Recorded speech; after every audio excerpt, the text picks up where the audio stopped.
오늘 말씀은 로마서 16장 1절부터 13절까지의 말씀입니다.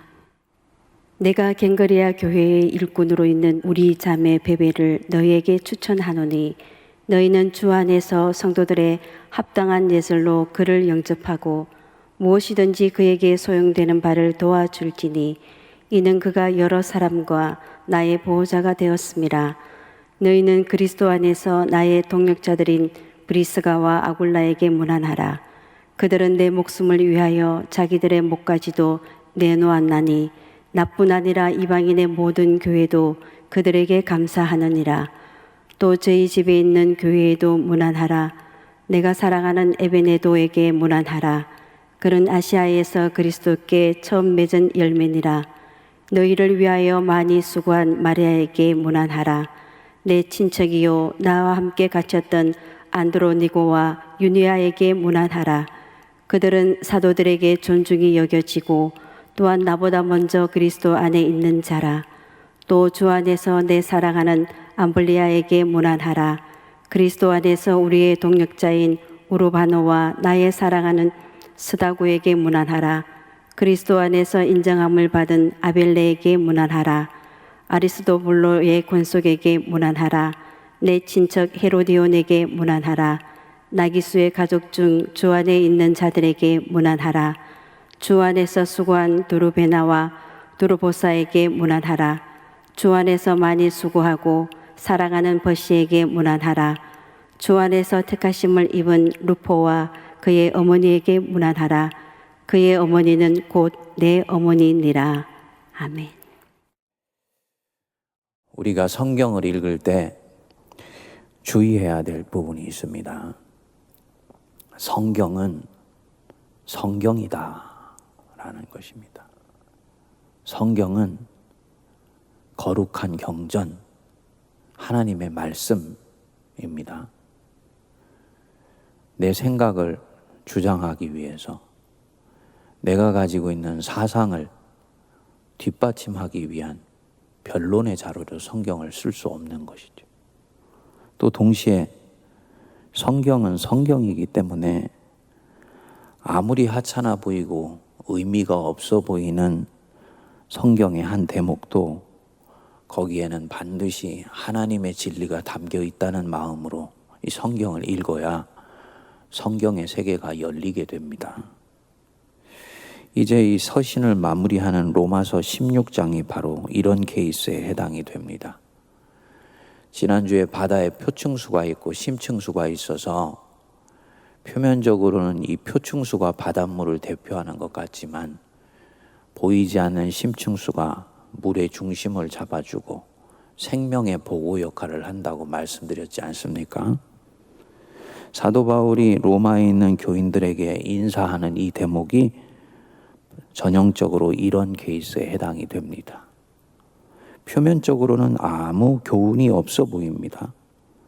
그런데 자세히 뜯어보고 이 안을 들여다보면 여기에도 어김없이 하늘의 진리가 심층수처럼 흐르고 있다는 것을 볼 수 있게 되지요. 그래서 유명한 복음주의 설교자이자 학자였던 존 스토트 목사님은 이 로마서 주석에서 이 16장을 크리스토스돔을 인용하면서 이렇게 말을 했습니다. 금을 주저하는 사람들은 작은 조각에 대해서도 주의를 기울인다. 16장에 나오는 단순한 이름에서도 커다란 보물을 발견할 수가 있다. 이 16장 1절부터 16절까지 보면 총 27명의 이름이 나옵니다. 근데 1절에 나오는 우리 자매 베베라고 얘기한 이 베베를 빼고는 전부 로마 교회의 교인이에요. 근데 사도 바울이 이제 15장까지 해서 서신을 다 쓰고 난 뒤에 한 사람 한 사람 이름을 부르면서 이 각각의 사람들에게 로마 교회 교인들이 문안하라고 인사하라고 권면을 합니다. 근데 이 이름들을 보면 사도 바울이 그냥 이름만 부르는 것이 아닙니다. 각 사람의 신앙적인 특징 언급해 주고요. 또 사도인 자신에게 이 사람들, 즉 사도 바울의 동역자들이죠. 이 사람들이 어떻게 선한 일을 했는지를 뚜렷이 기억하면서 이들을 높여줍니다. 일례로 3절을 보시면 너희는 그리스도 예수 안에서 나의 동역자들인 브리스가와 아굴라에게 문안하라. 브리스가와 아굴라는 사도행전에도 나오는 이름이지요. 사도 바울이 에베소 교회를 세울 때 사도 바울과 동역해서 개척했던 사람들입니다. 당시에는 워낙 이 로마가 닦아놓은 도로를 통해서 왕래가 잦았기 때문에 이 브리스가와 아굴라가 어느 순간인가 이 로마 교회 교인으로서 생활을 하고 있었던 것 같습니다. 그런데 이 브리스가와 아굴라를 뭐라고 묘사를 합니까? 4절을 보시면 그들은 내 목숨을 위하여 자기들의 목까지 내놓은 사람들이다. 사도 바울의 동역자 중에 동역자인 거죠.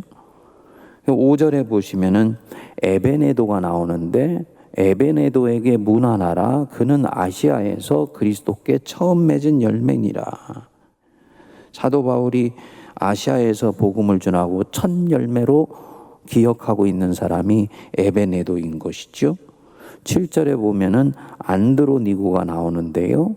안드로니고와 유니아 뭐라 그랬습니까? 그들은 사도들에게 존중이 여겨지고 나보다 먼저 그리스도 안에 있는 자이다. 먼저 예수를 믿은 자이다. 이렇게 한 사람 한 사람의 이름을 부르면서 그 사람들이 한 일들을 기억하면서 이들을 높여줍니다. 이 사실은 서신 전체가 로마 교회에 보내는 서신인데 바울의 뇌리 속에 있는 로마 교회, 이 교회는 막연하고 추상적이고 전체적인 공동체가 아니에요. 절대로 관념적이고 뭉뚱그려져 있는 공동체가 아닙니다. 세문안 교회다. 그 세문안 교회라는 그냥 간판 붙여져 있고 그 뒤에 사람은 보이지 않는 그런 이름이 있는 추상적인 공동체가 아닙니다. 그 공동체 안에는 여기에 이름이 나와 있는 26명의 사람들, 그 이름 하나하나 또 이름이 나와 있지 않지만 그리스도의 제자된 한 사람 한 사람이 모여 있는 것이 곧 로마 교회이다. 이런 뜻입니다. 그러니까 우리가 교회라고 얘기를 했을 때는 통틀어서 교회라고 얘기를 하지만 공동체 전체를 통칭해서 교회라고 얘기하지만 미세하게 들어가 보면 이 교회를 이루고 있는 한 사람 한 사람이 교회를 이루는데 결정적으로 중요하다라는 것을 보여주는 것이죠. 묵상하면서 하늘나라 생명책에 내 이름도 이렇게 기억되어 있지 않는가 하는 소망을 가졌습니다. 우리가 죽어서 천국에 갔을 때 우리 주님이 우리 각자의 이름을 이미 천국에 와 있는 다른 하나님의 백성들에게 소개를 해주겠지요. 이상학 목사, 또 아무개 우리 장로님, 또 아무개 성도 소개를 해주겠지요. 근데 그 소개를 해줄 때 우리 주님이 그동안 내가 했었던 일들, 주님을 위해 애썼던 것, 노력했던 것, 때로는 넘어졌다가 일어나려고 몸부림쳤던 것들, 그런 거 하나하나를 다 기억하시고 계시다가 천국에 있는 우리 하나님의 백성들에게 내 이름을 또 내가 했었던 일들에 대해서 소개하고 격려해주고 높여준다. 얼마나 은혜가 되고 힘이 되는지 모릅니다. 사랑하는 성도님들, 이 코로나 속에서 때로는 힘들고 버겁고 이 코로나의 폭풍을 헤쳐나가는 것이 참으로 만만치가 않습니다. 또 내가 살아가는 이 인생, 이 세상에서 누가 나를 기억해 주리요? 라고 우리가 때때로 낙심하면서 스스로에 대해서 움츠러드는 마음을 가질 수 있죠. 꼭 기억하십시오. 천국에 갔을 때 우리 주님은 내가 당신을 위해 썼던 모든 내 영혼의 작은 떨림과 간절함까지도 다 기억하셨다가 천국에 있는 우리 하나님 백성들에게 나를 그렇게 소개해주고 높여주는 것이다.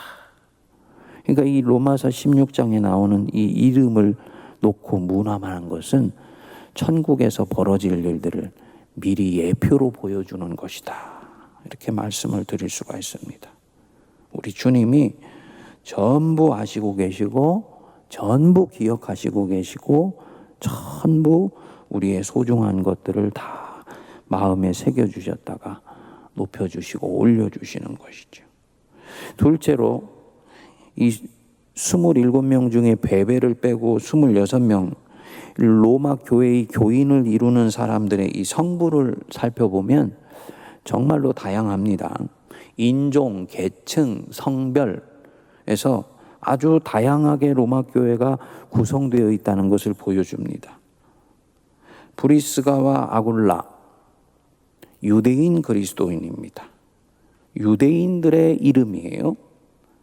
8절에 나오는 암볼리아, 9절에 우르바노, 14절에 보면 허메, 그리고 15절에 보면 빌롤고로와 율리아. 당시 이 로마 제국에서는 노예들에게 붙여주는 이름이었습니다.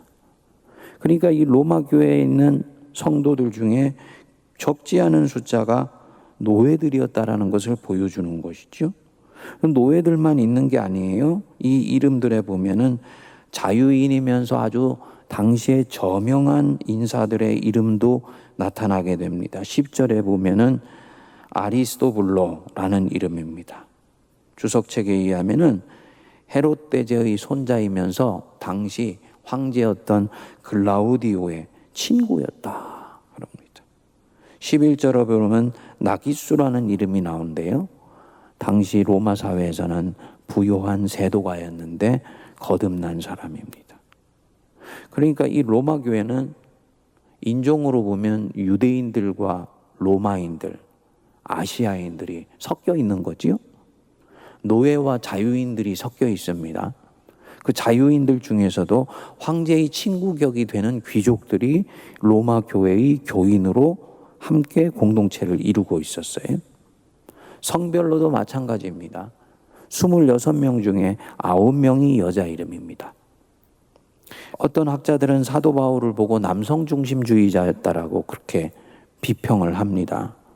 여자 보고 교회에서 잠잠하라 그랬다고, 여자 보고 남자들에게 순종하라 그랬다고.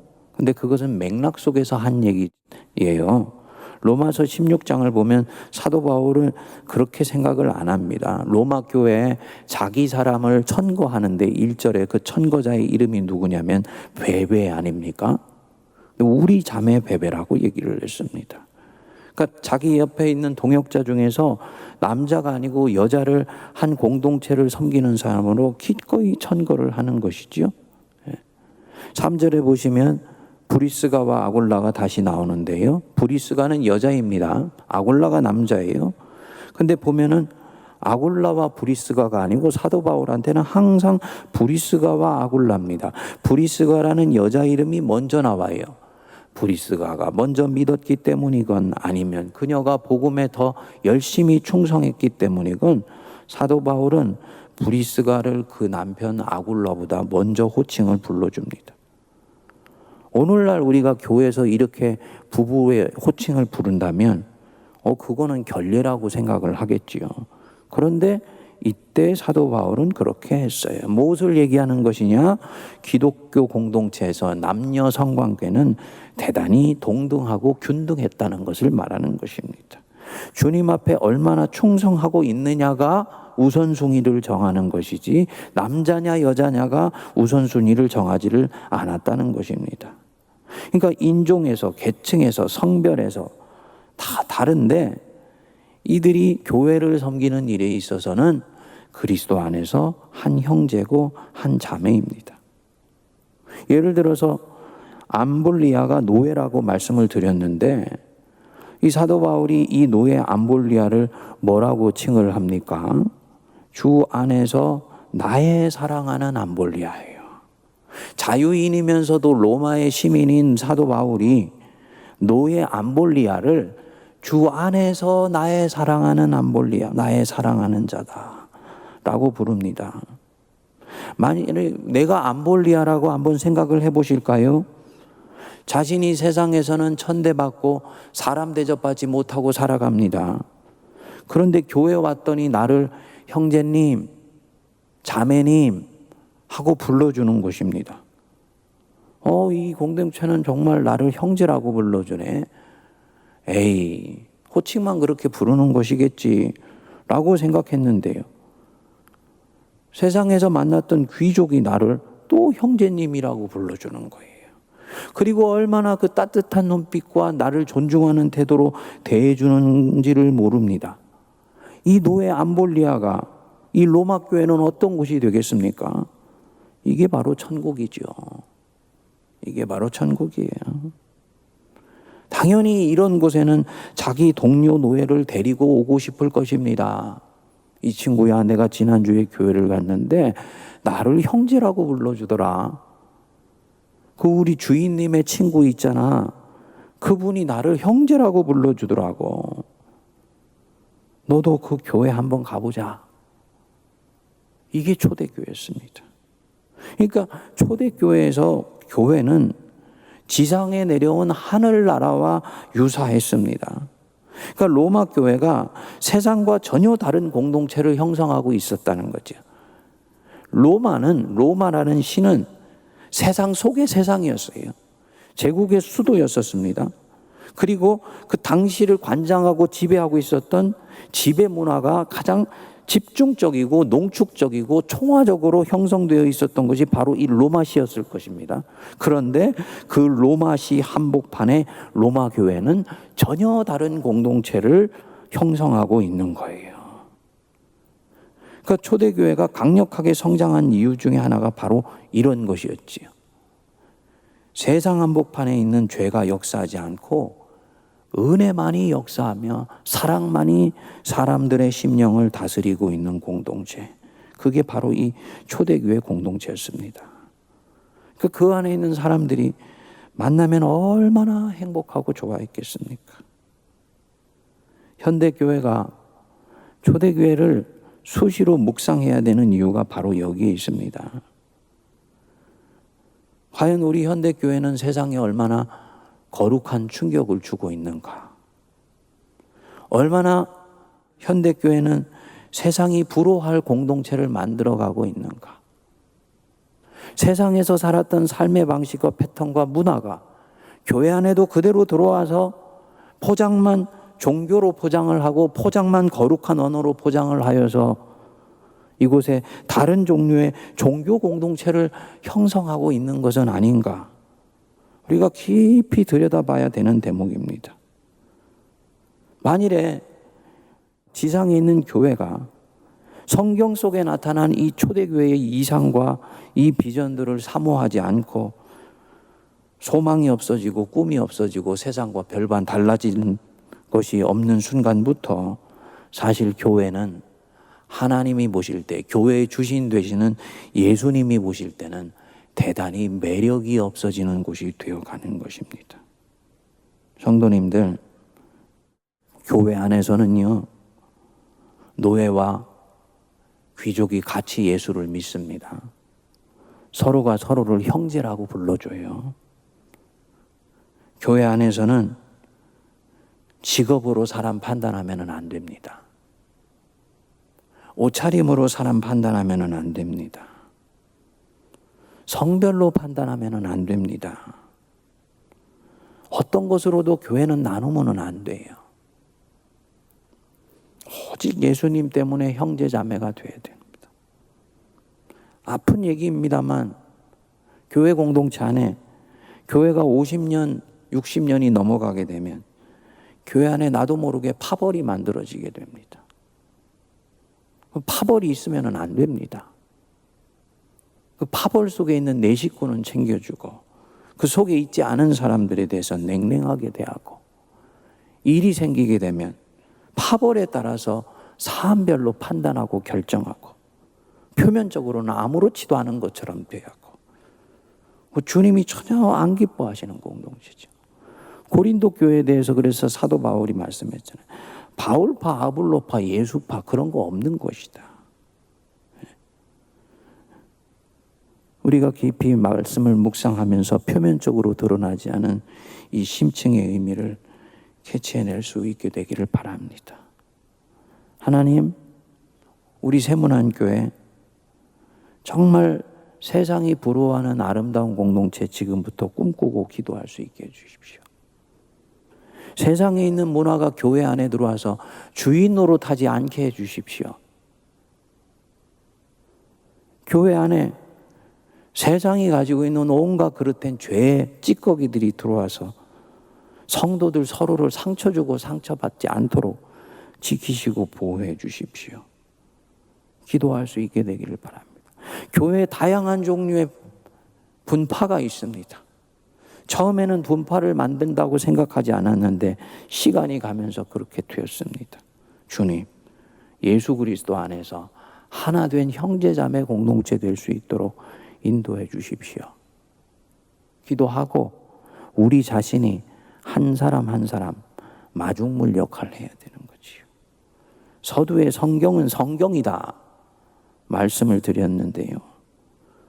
이 부분들이 흐릿해지고 불명확해지고 우리 안에 있는 길들이 불명료해질 때마다 이 성경 안으로 들어가서 끊임없이 새롭게 도전하는 은혜가 우리 각 심령에게 있게 되기를 바랍니다.